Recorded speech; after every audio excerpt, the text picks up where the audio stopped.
পৃথিবীতে সবচেয়ে অসহায় সে, যে নিজের মনের কথাগুলো বলতে চাইলেও প্রিয় মানুষটার কাছে কখনো বলতে পারে না। মেয়ে হয়ে জন্ম নেওয়া সহজ, কিন্তু বেঁচে থাকা অনেক কঠিন। হাসতে গেলেও ভাবতে হয়, কাঁদতে গেলেও ভাবতে হয়। রাগ আর তুফান দুটোই থেমে গেলে বোঝা যায় ক্ষতি ঠিক কতটা হয়েছে। চুপ থাকার চেয়ে বড় শাস্তি বোধহয় এই দুনিয়াতে আর কিছু নেই। প্রয়োজন ফুরিয়ে গেলে মানুষের কথা বলার ধরনটাও পাল্টে যায়।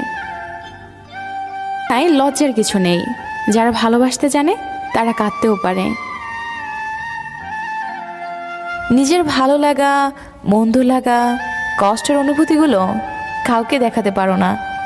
একটু চিৎকার করে কাঁদতে পারে না, শুধু মৃদু হাসির আড়ালে চোখে জল লুকিয়ে রাখে।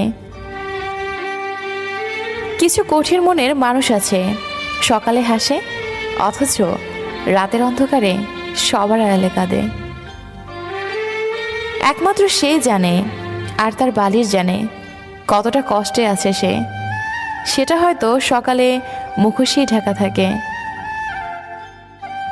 জানি না হারিয়ে গেছো দূর কোনো অজানায়, জানি না কি ভুল ছিল আমার।